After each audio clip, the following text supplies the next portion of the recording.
My name is Dr. Brother Samori, Camara, and I have a school called Kamali Academy. We're going into our 5th year of existence. We're down there in New Orleans, Louisiana. Anybody from New Orleans? No. But you should live there? Nah, I just been there. He's been there? Okay. So, here today, I'm just here to talk about the Kamali method. Tell you my story. How many of us are not homeschooling right now? Who's not homeschooling? Not yet? Okay, so I think this will be good, right?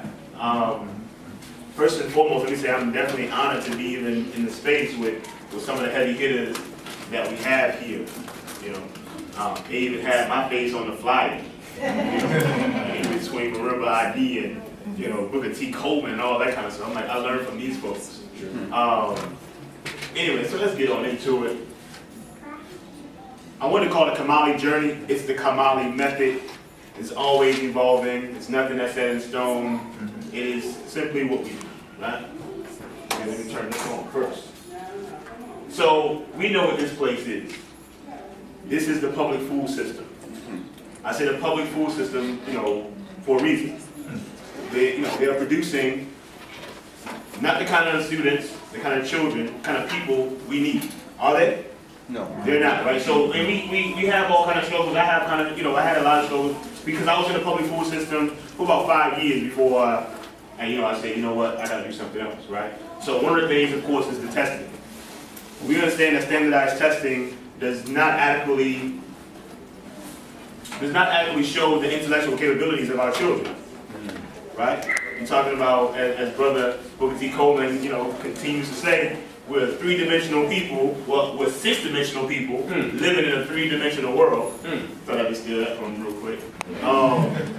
That's absolutely true. We have all kinds of intelligence. And so, just to say, can you put this on paper? Can you bubble in?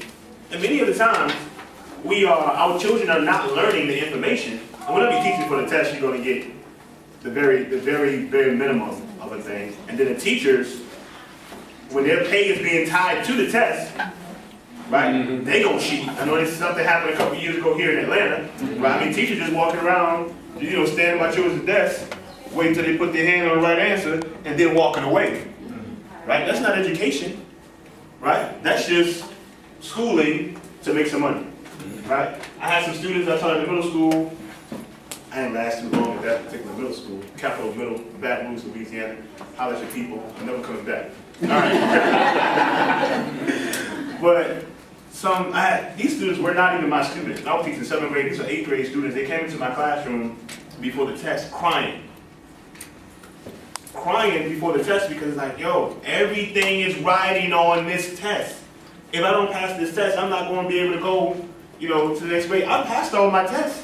I passed all my courses, but this one test, Louisiana, it's called the LEAP test. I don't even know what the little acronym is for. It's called the LEAP test in Louisiana. If I don't pass this, I gotta stay back. Young girls, really intelligent. But one test, that's gonna say whether or not you're smart enough. Silliness, right? We talk about the unhealthy food in the schools. I know we heard about some pink slime. They had a couple on the news a little bit. Whatever I think they put that into the meat. Chicken nuggets and all that kind of stuff. Yeah. Foolishness. But you also, the school is an unhealthy environment also because you're immobile for the vast majority of the day. You're just sitting in the desk, eating bad food, right? You're putting bad information into your brain. It's all around bad for African people if we're there, right? We know the classroom to prison pipeline is crazy. We've already heard the statistics of they find out how many beds they need for prisons by what? Third grade reading scores.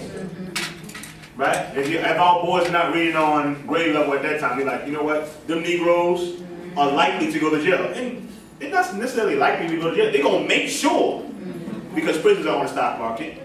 Right? The 13th Amendment says that slavery nor involuntary servitude shall heretofore exist except if you get convicted of a crime. That's what the 13th Amendment says right now. Right? Ain't nothing changed about it. It's still there right now when we see who are in the prison. Right? We talk about the charter schools as well. In New Orleans, they say New Orleans is the most charter-friendly city in the country. right? The vast majority of schools in New Orleans are charter schools. And when I look at the charter schools, the CEOs, listen, the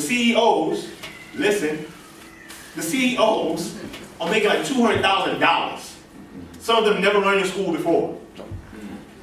Some of them coming from New York, California, having failed, by their standards at least, having failed in schools before, but come down and get schools in New Orleans. And the charter schools are doing worse than the public schools used to do. All across the country. This is all across the country, though. Right? I remember me and my students just recently we were reading,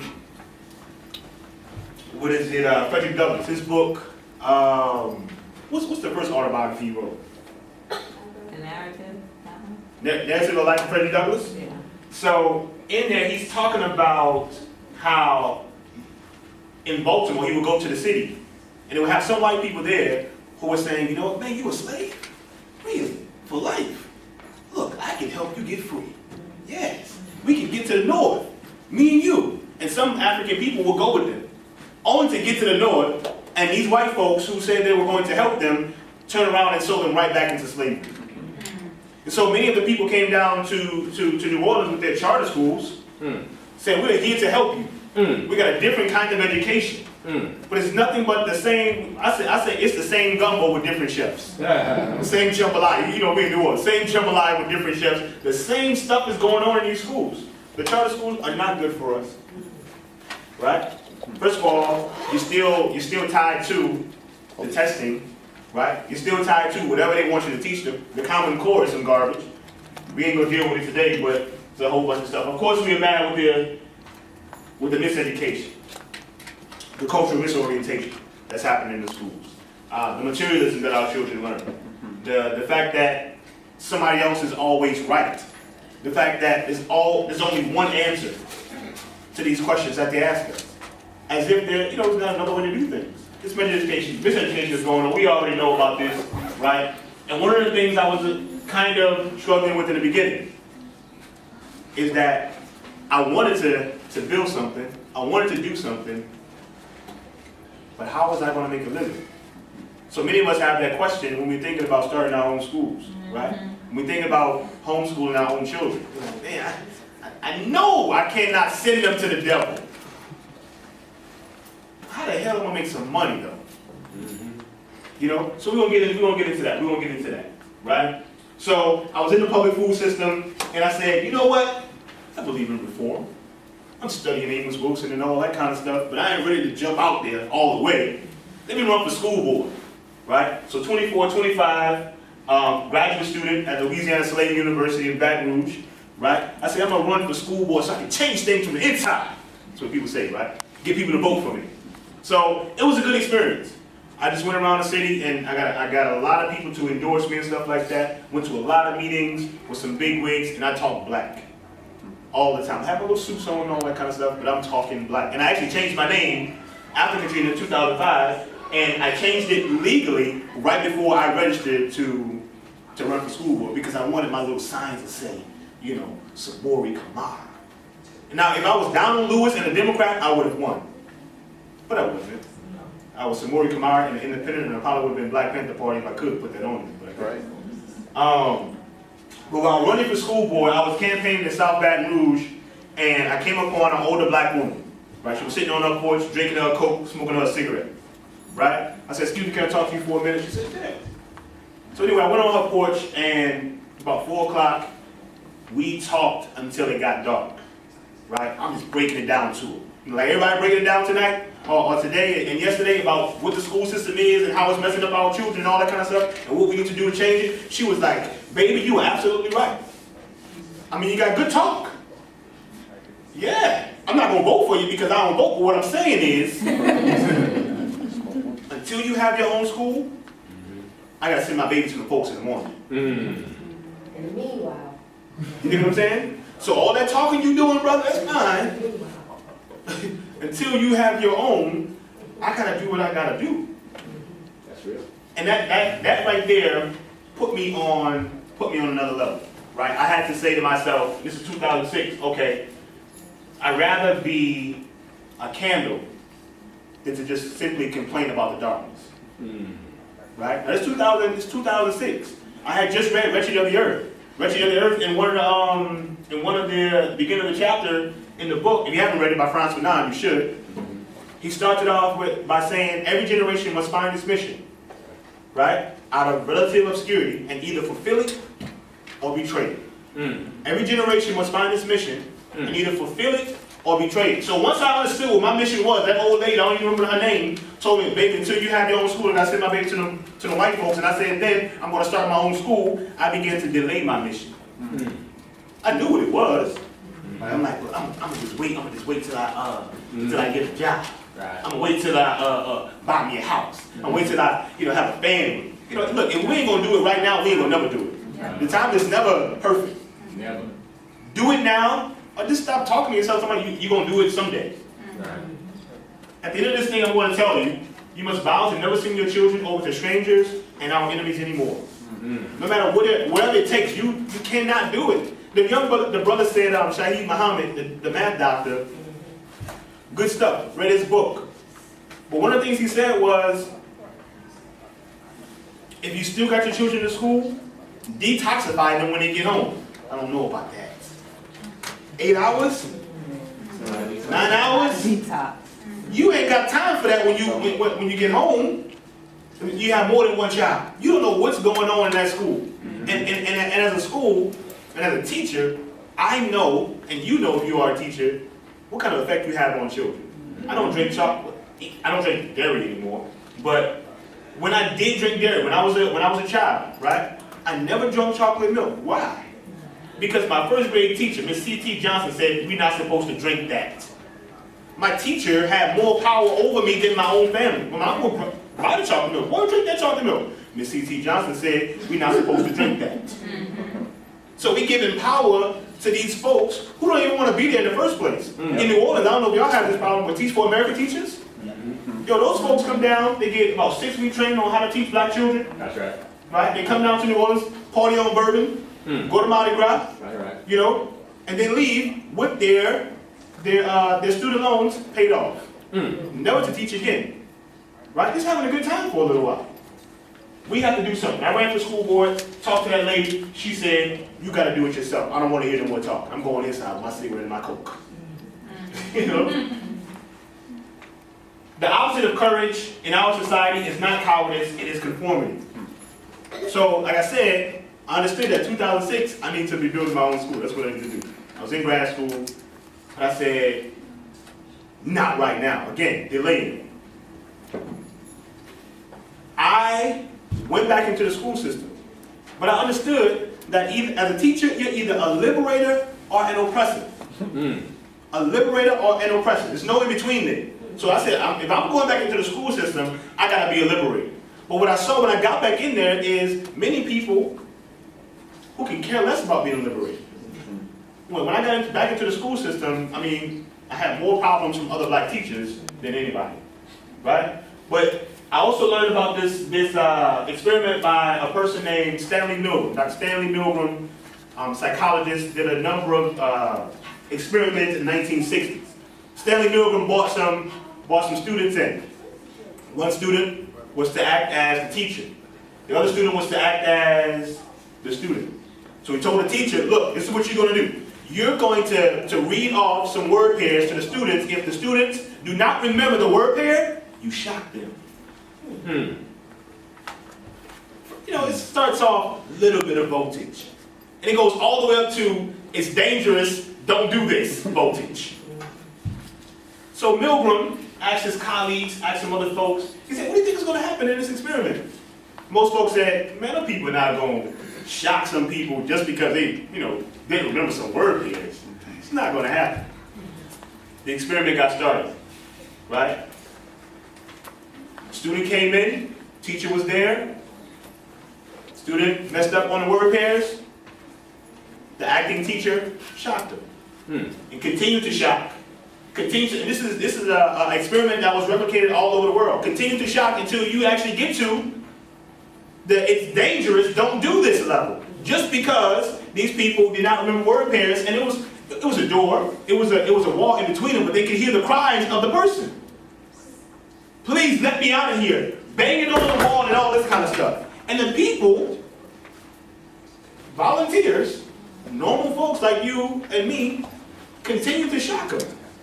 Now, some of the folks said, you know, I don't know about this professor, I don't know about this experimenter, it sounds like you're really hurting them. And all the experimenter had to say was, the experiment requires that you continue. The experiment requires that you continue. Now the next step for most of us would be, you know what, nah man, you're tripping, this is crazy, I'm not doing this anymore. But about 75% of the people continued, again, to shock those folks. Now the reality is that the student was just an actor. There was no voltage going to the student. The experiment was about our obedience to authority.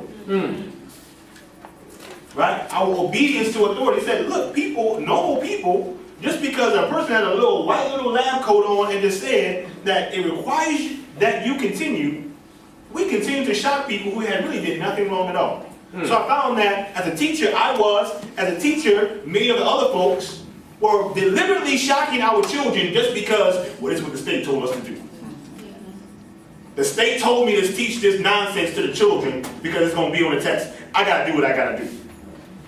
Right? For myself, I said, I'm not doing that. I'm out of here. Right? So when I got back into the school system, my sister, I used to do poetry, spoken word for like 10 years. So a sister who saw me at the university, she said, you know what? I remember you used to do spoken word. I remember you used to teach. You don't teach anymore. I can get you on at this high school. I said, if you can. I remember how I left Capital Middle, so I was like, I don't know if they're going to hire me back in the system. She did her magic or whatever, and I'm there. So I go in there, 10th grade English. I said, pull out your textbook. Tell me how many black people you have in your textbook. There was one. An excerpt from, this is a 99% black school, an excerpt from Maya Angelou's I Know What a Caged Bird Sings. I said, bring that home, don't bring it back anymore. Right? We're going to read the autobiography of Malcolm. We're going to read the poetry of Sonia Sanchez and Langston Hughes and all those folks. Right? The students was like, what you mean bring this book home? We need this. I said, Negro, you didn't read it when the white folks were telling you. I'm telling you to bring it up. You didn't even bring it to school when you're supposed to bring it to school in the first place. But our students, like, when you try to give them something else, because they've been in a school system, they've been conditioned, they'll fight you. What you mean? Why are you talking all this black talk? Because you didn't get all this European talk all this time. And you was okay with that. You know? So, went in there, talking black all semester. Got the students ready for the GEE, which is the graduate exit exam that you have to take in order to be ready, you know, to graduate high school in Louisiana. They came to me, they said, after they took the test, Brother Camara, we did it, you know? I mean, they ain't have no, you know, no black, I think they had one about Martin Luther King, but they didn't really have no black people on there, but you helped me out, man. You helped me do well on this test. I said, all right, cool. 2 weeks later, the people get on the announcement that says, next week we have, tomorrow we have another round of testing. This time, it's an experimental test to see what questions are going to be good for next year's GEE. Thinking to myself, they just took the GEE, we haven't even got their scores back, why don't you look at what they just took to see what, you know, what questions are going to be good. So I went to the students. I said, y'all see what's going on here? These people are using you as lab rats and guinea pigs. I've been talking this black talk all semester, because I went there in January, right? The school board election was in September. And so I said, I've been talking all this black talk, what y'all gonna do about this? Well, I'm gonna just stay home that day. I'm gonna walk anything on the test. You know, I'm gonna go to sleep. I said, nah, come on in. Don't mark anything on the test. When the lady gives it to you, the teacher gives it to you, well, I can tell them why you're not gonna take this test, right? Sure enough, that first day, 90% of the students didn't take the test. 2 days testing, right? The second day, 95% of the students didn't take the test. The students came back to me up that first day. It was like, Brother Kamali, we did it. You know, they said, one of the students said, man, it was like one of the movies. Because I stood up first and I was like, I ain't taking this test. And the girl behind me, she stood up and said, I ain't taking this test. And I was standing up like, I ain't taking this test. I cried with them. I was like, man, I'm getting teared up right now just thinking about it, because I remember saying, like, these 10th graders had more courage than the vast majority of the adults I knew at that time, right? And I wasn't able to see them that next day and what they did that next day because after the first day of testing, we had a faculty meeting. Of course. We had a faculty meeting. We had a faculty meeting in the library, right? So all the teachers are there. The vice principal gets up. She says, I hear there's a teacher telling the students not to take the test. She started talking around it, you know. So I said, no, let's talk about it directly because we need to know why you're using our children as lab rats and guinea pigs. She was like, what you don't know, I had everybody call me Brother Kamara. What you don't know, Brother Camara, is that we need this money. Oh, wow. Simple. We need this money. I said, man, that's crazy. I said, do you see this? The vast majority of teachers were black. There are a lot of white teachers, but the vast majority of them were black. So I'm standing up and I'm going in on them. I said, do you hear what these people are saying? They're using our children and we're not standing up for them. So I go off, whatever. I think I cursed a couple people out. You know, they asked me to leave. So I left. You know what I'm saying? I left. But when I got home, I was like, man, fire me, so I'm gonna come back tomorrow. You know what I'm saying? So I come back to the school the next morning, like, ain't nothing happened. You know? So the principal stopped me outside. He was like, look, brother, you gotta go down to the school board, you know, because we just can't. I understand where you come from, black dude. I understand where you're coming from, man, but you know, it's coming from on high, man. We gotta, we gotta have the children take this test, right? So I said, that's cool, that's cool. Went up to get my things, right? Wrote on the board, fight the power and stand up, right? And so that day, the students came in, like in my class, of course I wasn't there, but the students made signs on them that said, fight the power and stand up throughout the day. And again, 95% of the students didn't take the test that day, right? So that whole little testing fiasco, they didn't get their money they were supposed to get, right? But he had black teachers going around, ripping the signs off the students. Why y'all listening to him? All that black talk, you need to be, taking this test.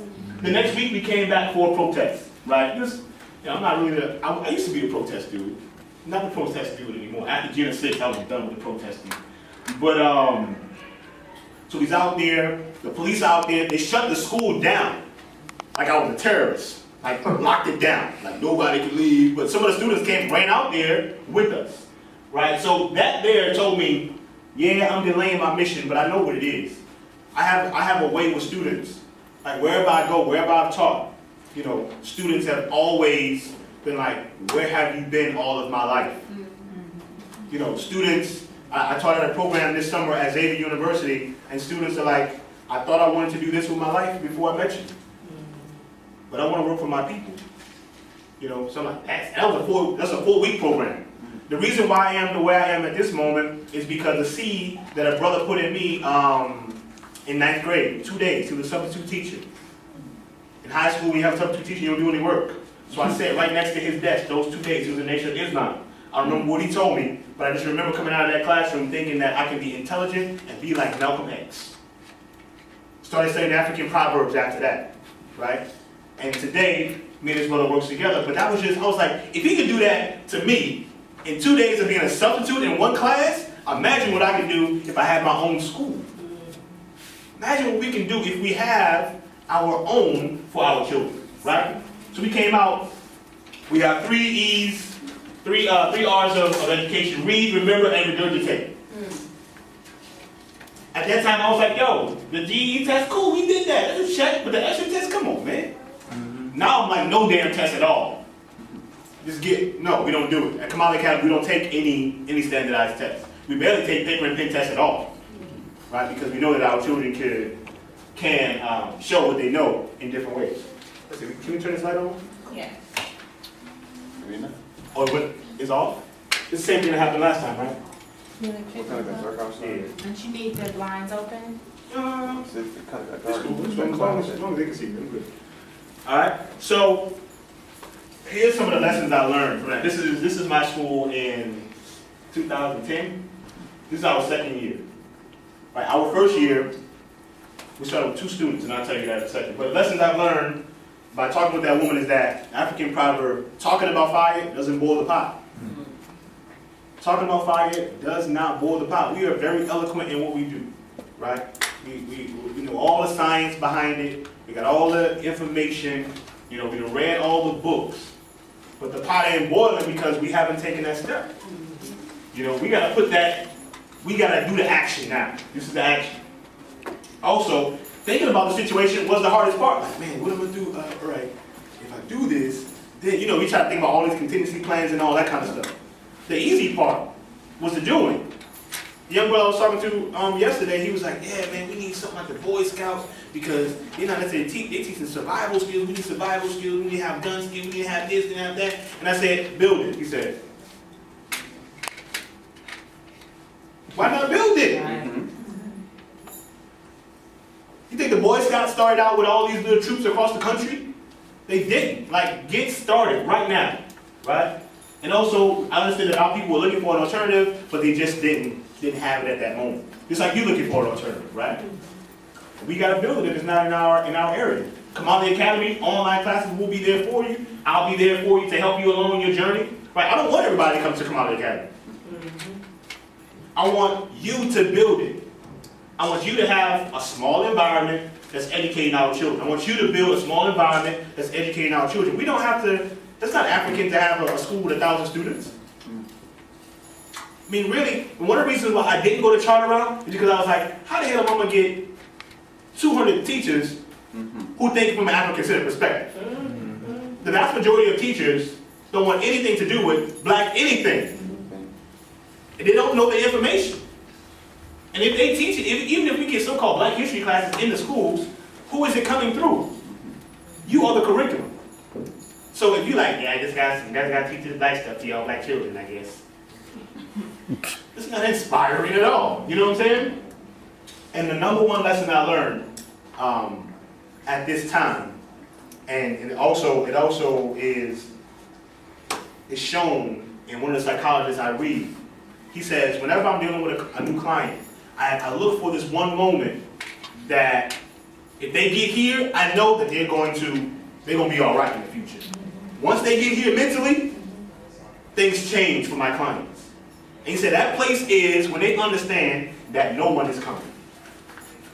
No one is going to take responsibility for our children like we can take responsibility for our children. No one is going to care about us as much as we care about ourselves. No one is going to do for us what we must do for ourselves. No one is coming.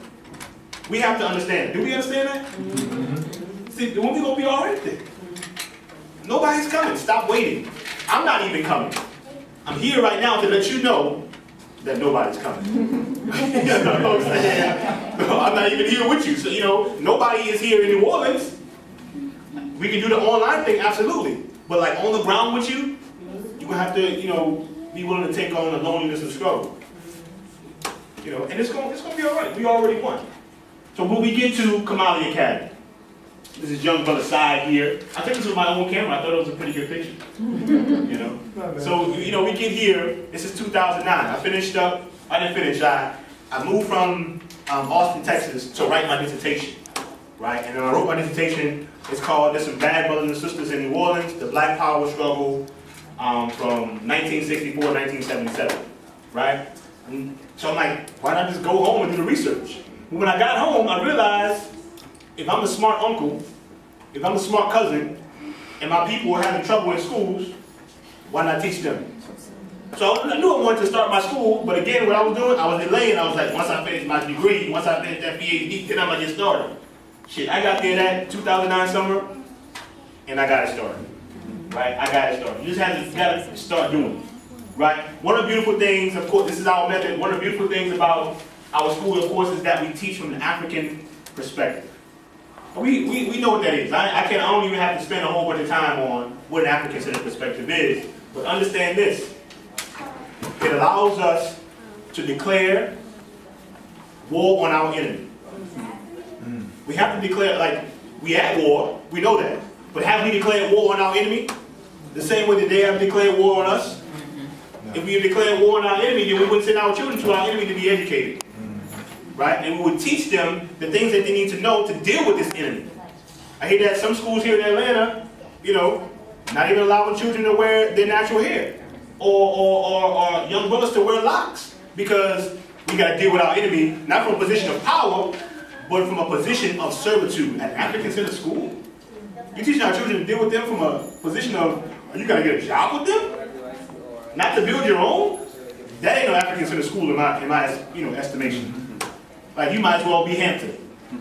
Hampton Business School, you can't have natural hair. You can't have locks. Because we're trying to teach you how to be good servants for the white man. A plant, no matter how healthy, can survive in contaminated soil. Our schools, when we have an African-centered curriculum, is that positive, nurturing soil that our children need. The brother said, if you send them to the schools, detoxify them when you get home. You can't.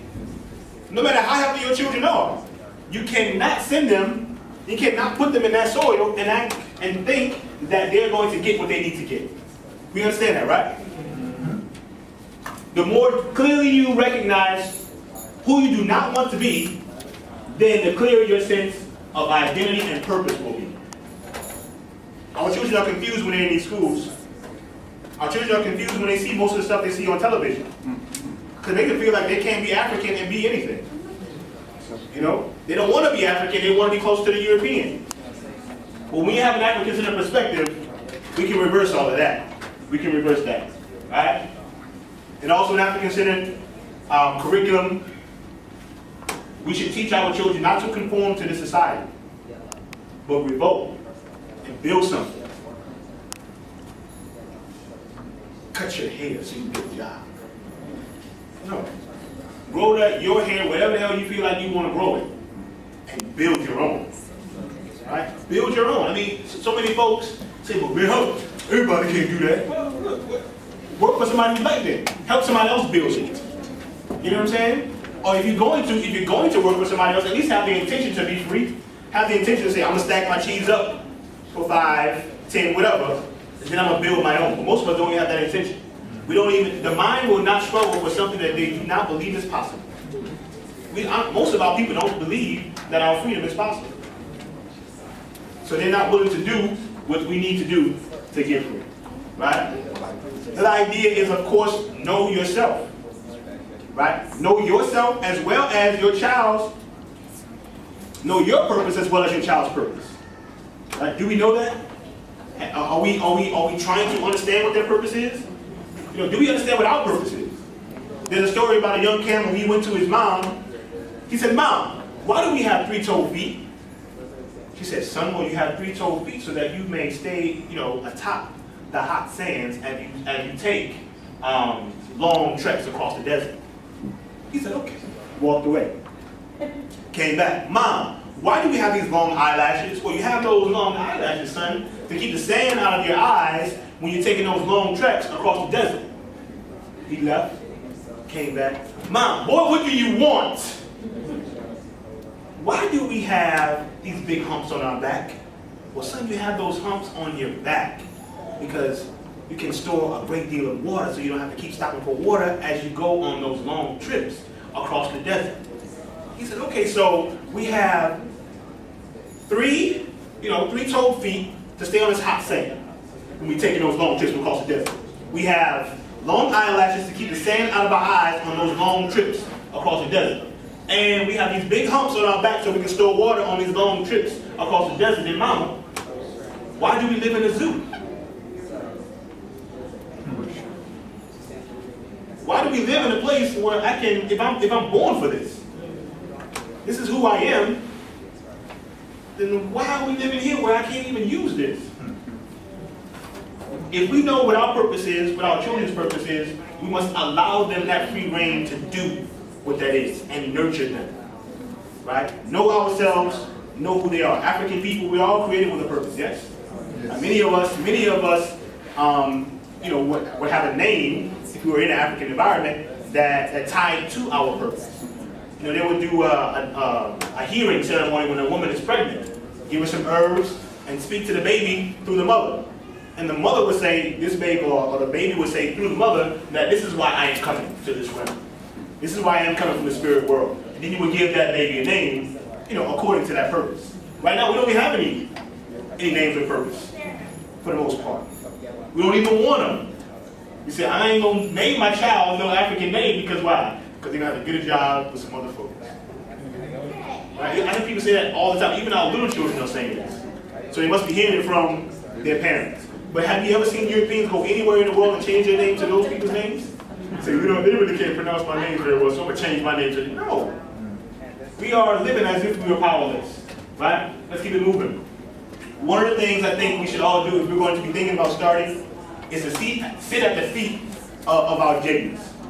Right? For me, people ask me all the time, well, why you got a PhD? You talk about nobody should, you don't even think college should be the answer all the time. Why you got a PhD? Right? But that's a good question. Because I thought my people would listen to me more if I had the PhD, the good German letters behind my name. Right? But what I found though was that my people care about me first and foremost. They have to trust me first and foremost. You have to touch a person's heart before you can ask them to lend a hand or give you some money. Right? People put their children's education in my hands. I'm still like kind of floored by that. I do what I do and I feel like I'm one of the best, but that's a lot of trust. PhD or no PhD, my people know that I love them and I love their children. I will treat their children as if they're my own. Right? But during that time in getting my PhD, I feel like it was my 7 years in jail like Malcolm, at least my whole graduate school career. Because that allowed me to really read and study. Read all of Amos Wilson's books, including the Blueprint for Black Power. Urugu. I don't even give people Urugu. I'm like, they might not be ready for that, right? I need to go back to Urugu myself. You know what I'm saying? So I studied from our people. The Barudis, his book, Asapo, A Warrior's Guide to Manhood, good for women as well. But that one right there, I was like, yeah. When I came to Atlanta, I would meet with him, talk with him, sit at his feet, talk with him in his home for 10 hours one time I came here. Wasn't even planning a visit. I was like, hey man, I'm in town. Can I come over, sit at his feet and just learn? Right? There's in African culture, much of the education was done through apprenticeships. Right? So the story about this young brother whose father knew he wanted to be a drummer. So he said, you know what, you're going to go live with this drummer, this master drummer. Right? Whatever that master drummer tells you to do, you do. You're going to learn how to be a drummer. So he went there, and the master drummer never let him touch the drum. He was there for 3 years. All he could do was just listen and watch. Listen and watch. Internalize the music. After 3 years, the master drummer said, boy, why are you here? He said, I am here to learn to play the drum. He said, play the drum. The young brother who had never played the drum before played with a sound that resonated, a sound that was beautiful on his first time. Because he had been there. He was passively and actively observing what was going on. Right? Many of us, we feel like we can't do it because we don't know enough. Right? Many of us have already sat at the feet of our genius.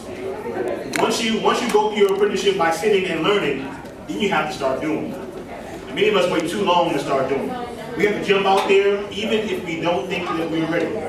Put ourselves on death ground. Put ourselves like our back is against the wall to do it. You won't ever be perfect anyway. You ain't gonna never learn, you will never know everything anyway. 2 minutes. Not here, okay? Let's go, let's get moving. Start small, yo. Start small. African proverb says that a little rain each day fills the river to overflowing. Many of us consider the masses. They say, well, the masses, we can't do it right now because we ain't gonna get everybody. Don't worry about everybody. Many people keep that idea from allowing them to do anything. Like, we can't deal with the masses, then ain't no meaning doing nothing. No, we have to start somewhere, right? Just go ahead on and get started. Again, we started with 2 students. How did I get those 2 students? Walking around in the hood. So I just walked around in the hood. It's like, yeah, man, we about to start school, Yeah, nah. Oh, you want me to skip? Yeah, we can skip it to your grade. We don't even do grades like that. Come through. You know what I'm saying? We got 2 students. We got 2 students, right? You try. 2 is better than 0. We were at my kitchen table every day. Or in my living room. Or at the park. Or at the store. Wherever. We made sure. And I miss being that small because there's so much flexibility. If you have your own children, the world is your classroom for real. Like right now, we got 22 students, and we're kind of confined most of the time to my house because I don't have a big van to get everybody around. So it's a beautiful thing to start small and keep it small, really. right? So one of the students, he came to us having failed the 6th grade twice. Twice. His mama said, get him ready for 9th grade. I said, okay, we can do it. Tuition is $100 a month. We only got, I had 2 students, right? We only got $100 a month from one of those students. That was $900 that year. That's when we started with. $100. I was like, man, all you got money. I can't, so 100 sounds good. $100 a month, man. But I was still on a fellowship with the university, so I was still able to live and eat. But it was just $100 that first year. We got this young brother ready, right? We got both of them ready. But in particular, this one who had failed the 6th grade twice, I'm like, nothing is wrong with this dude. This dude he's a hard worker, right? I don't really like to say, you know, you're a genius and all that kind of stuff because that, we understand that. But when our children, we call our children geniuses all the time. We say that you're smart, as if it's not connected to work. When it gets to something that challenges them, they're like, damn, my mama said I'm smart, I'm a genius. I don't know this, so I ain't just gonna try it. Right? So at Kamali Academy, we only talk about how hard you work, right? So the brother worked hard with me. He was like, man, if I would have knew all this stuff, then our people wouldn't even kill each other if we knew all of this. At the end of the year, he takes the LEAP test to go on to the 9th grade. Passes the LEAP test, right? His mom takes him out of the school. I asked his mom, I said, do you see what we did in 1 year? Why would you put him right back into the environment that broke him in the first place? Now he's going to the 12th grade, right? Having the same issues. He's making it through barely, but having the same issues he had before. But many of our students, many of our people, you know, want to send them to an African type of school to be fixed in order to go right back into their system. Because you really don't want no African education. They're like, oh, you got to get your PhD, you got a PhD, you a black man. I saw you on the news. Yeah, my son coming to you. Not because, you know, I'm gonna give them some other kind of education, but because of those things. Alright? Connect with your child. You gotta connect. If you want to know how fast a child can go, send them where they want to go. But of course, if we don't know our children's purpose, we don't know their interests, if we just think that we're going to be on a stage like I am right now, just pouring into them, then that's no good. We have to learn together. One of the tips I will give you is to do this project or idea with your children, the wishes and the weaknesses, whether they're in the public school system or not. Just ask your child, how many, give me 3 things you would like to know. You wish to know by the end of this year, by the end of this semester, or whatever. 3 things you would like to know. You. It doesn't have to necessarily be connected with, you know, academics per se, right? Just give me 3 things you would like to know. And also, give me 3 weaknesses you would like to overcome. Rubber band, paint bonds. There's rubber bands down there, absolutely. And our students, we will work with them on those things. Those 3 wishes they would like to know. One brother said he wanted to be able to do the Rubik's Cube. Within 2 months, this young brother said, we'll give him time at school. Man, go ahead on, do your Rubik's Cube joint. So now he knows how to do it. This was last year that he did it, but now he knows how to do not only the little 3x3, 4x4, 2x2, any kind of Rubik's Cube you give him under 2 minutes. Right? 14 now, but I noticed that him doing the Rubik's Cube, something that he loved to do, helped him with every other subject. Like, dude he's the best scientist we have. He's the best speaker we have. Like, his logical abilities are off the charts. Much better than they were before he practiced something he just wanted to know. You know, some of the weaknesses our students wanted to overcome was a lack of confidence, and we didn't have report cards all last year. It's my first year not having a report card. So I asked one of the parents, the young brother who said he wanted to get more confidence, right? I asked his mom, I said, how do you feel about the fact that we didn't give you no report card? You didn't see no A's, no B's, and nothing. You didn't see anything. She said, I see it in him. And without her even knowing, one of the weaknesses we were working on with him was his confidence, his self-confidence. She says, my son used to go to that school, the public school system, right? And he would come home angry. He would come home upset. He would come home dejected.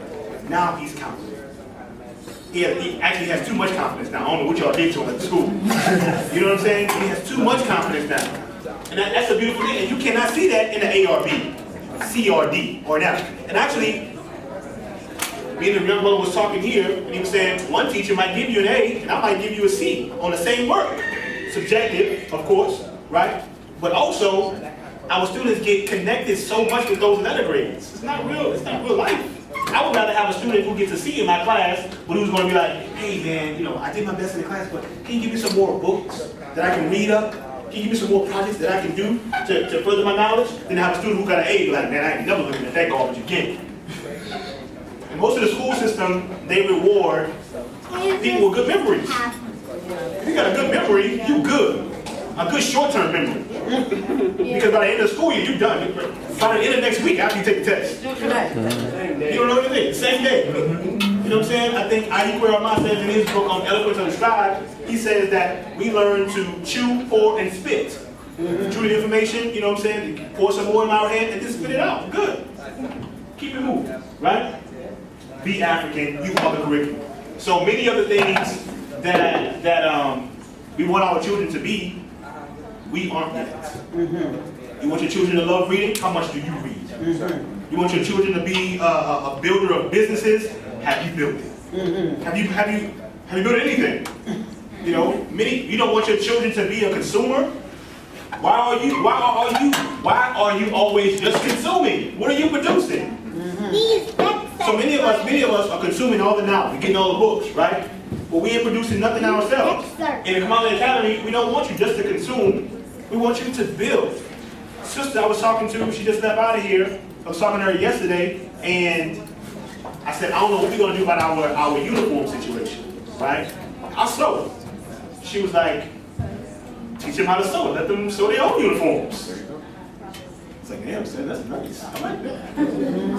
So I buy the fabric, get a couple, cheap little sewing machines, and I will teach them. That's a skill that can make them money right now, right? But also at Kamali Academy, we make sure that every student over the age of 9 builds their own business, right? And if you get on our email list or whatever, go to KamaliAcademy.com, get on it. I can send you the little one-page joint that helps them start their business. So we got students who one little sister, she loves animals. We know her purpose is to be a veterinarian, right? So she's starting next year a dog walking business. Just to walk little people's dogs. This is something. I said, how you going to get the message out there? So you got to deal with marketing. So you got to deal with those things with our children. We got to be who we want them to be, right? And also, we have to decolonize ourselves. If you colonize, you're going to pass it on to your children. If you confuse, you're going to pass it on to your children, right? And it's okay if you don't know, just learn together.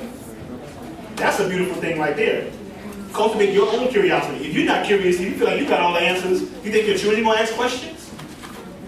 Don't be scared to say, I don't know. I don't know everything. I'm good with that. I sit down at the feet of the folks and learn, right? And if there's somebody who hasn't had the same experience as I have, like I'm giving you right now, I'm just giving you my experience. Anybody right now can come up here and give us their experience, and I will learn. We will learn from anybody, right? So it's nothing out the way to say, I don't know. Also build your team. Right? Elephants, there you go. If you want to, there's a proverb that says, if you want to go fast, go alone. If you want to go far, go together. In the beginning, I was like, look, man, this is my school. A lot of people wanted to help out. Particularly the second year. We went from 2 students that first year, we ended with 5. We started the next year with 15. Second year, started with 15. And a lot of people wanted to come over, but I was real self-conscious. Like, I don't know, man, it ain't like I want it to be. I don't know, man, what they gonna think if they come in here and it's an African center school, and everybody ain't got no dashiki right now. You know what I'm saying? It's all those kind of things. I used to be thinking about that. And so those first couple of years were real hectic because I wasn't really welcoming anybody else in. Trying to, perfect the thing. When you have people who want to help out, and you will, you have cousins, you have friends. If you don't know mathematics, you got an uncle, you have a cousin who, or a friend of yours, you say, well, since he works during the day, he can come over at about 5 and teach my children the mathematics part. Understand, you don't have to do it, when school time is. Get that out of your mind. Who says it's supposed to be, 1 grade per year, 8 hours a day? Who says that? If you send your children home, your child is sick or something like that, you send them home and it's a long term, out, whatever, you just out of school for a while, the school will send you a paper and say, if you just give them 3 hours of education a day, that's enough. So why am I have my child in school for 7 to 8 hours then? If I can just give them 3 hours or 2 hours, and that's enough, because it's so much fluff. They say most children only get about 54 minutes, if that, of direct instruction or real learning in schools every day. So that's why you have homeschool children that's like blowing past all of their counterparts, because they're getting more at the home, right? If you have an enthusiastic beginner, give them direction, right? Somebody was like, man, look, I don't know, I haven't read all that stuff, man, but I love what y'all are doing. Boom, let me get in there. Give them direction. Direct them to the stuff that you've read. Direct them to always have something for somebody to do. A lot of times, and it just can't be books. I learned that. And some hard type brothers will come up to me, you know what I'm saying, like, yeah, man, I want to do something, I want to help out. You know, instead of using their skill that they have already and continue to build with them to bring up their so-called African consciousness, I'll be like, read Falsification of African Consciousness. And then I'll never see them again. I don't be reading like that, yo. You know what I'm saying? But, you know, maybe I'll give them DVDs now. You know, maybe I'll just, you know, say, come on in, you can teach our young brothers this or help them with this, right? But also be monitoring that, because you don't just want anybody coming in, you don't know what they're going to be teaching your children. You know, so let them know what this is about as well. Disillusioned learner, just coach them up. Cautious completer, give them support. Self-reliant achiever, give them more responsibility. Simple. Okay? It's a couple last one, okay? All right? Okay. Expect the challenges, yo. Expect the challenges. Again, the young brother, his name was Trey, who failed the 6th grade twice, and he came to us, and you know, went on to the 9th grade after 1 year with us. Right? That really hurt me, like, deeply. That was my first year. I was like, yeah, I'm doing what I want to do, and look at the success I'm having, and then the little dude is gone. You know, so that really hurt me. That's the kind of challenge you're gonna have. At my school, we say no meat, no dairy, no sweets. Right? Parents be like, no meat. Yes. And sometimes they'll be good for a little while, but I teach at the university, right? I teach at Dillon University, so this past year I wasn't there. I was gone for most of the day on Tuesday and Thursday. So one day I came home, and I see some remnants of pork chops in my refrigerator. Of pork chops, right? And so I said, who had this? Mama just told me to eat it outside. Like, that's, you know, understand, like, everybody's not for your school. If you want to build something, everybody is not for your school, right? One sister, we have 22, but we would have about 60 if we let everybody come in. One sister came, saw us on the news or whatever, and she wanted him to come, her son, like 11 years old, to come because I was a black male, like the good role model type stuff, right? And she had an issue with this libation because they were Christian. Right. I have Christian, you know, people in my school, and they're good with the libation, but she was just having a lot of things. We talk about 2-hour conversation about what libation is, and maybe you ain't got to worry about it. It's nothing. You know what I'm saying? She was like, look, well, can you just stand on the side? Can you not do libation? I said, you know what? Well, this is too much. This ain't the place for you. Yeah. Like, if you don't want him to do libation, you don't want to hear what else I'm going to be saying. This is beginning. Ignore those folks. Ignore the folks who are on the PRC, the Plantation Reform Committee, right? They don't want to get off the plantation, they just want to make it a little bit better, get a little more hardball on the plantation, right? Ignore them, do what you got to do, right? Also, rebel. Rebel against everything, all those ideas we've learned about education, rebel against it. Our children don't need their ideas. Seek us. Seek our information. Right? We are the modern day Maroons. Stay away from the test. Stay away from the grades. Right? We don't get better by staying close to disease. Many of us are producing basically a European school environment in our home. Excuse me. That's no good. Right? Last thing I'll say is this. The first thing to do is vow to never put your children in the hands of strangers. Right. And enemies. That's what we're doing, right? We don't even know these people we sending our children to. We just put them in it. I guess you certified? I guess you certified. You know? The people ask us, are we certified by the state? So we don't want certified, be certified by the state. I said, you take your child out of a public pool, right? A public pool system, right? Is that public pool system certified by the state? Yeah, they certified. Well, why you bringing them in then? Right. I said, you certified us. If you like what we're doing, if you understand what we're doing, you want your child to be an African, then this is the place you send them, right? We must prepare our children, we must train them, our students not for civic war, but to develop leaders who can adapt to whatever war might be thrust upon our nation, no matter what continent, no matter what conditions, no matter what form of warfare, no matter what enemy. That's right. There you go. And if we understand this, when the orange tree in the backyard begins to produce bitter grapes, it is not enough to pick all the grapes off the tree and hope for oranges next year. You gotta cut that tree down and start anew. We start that today. Thank you.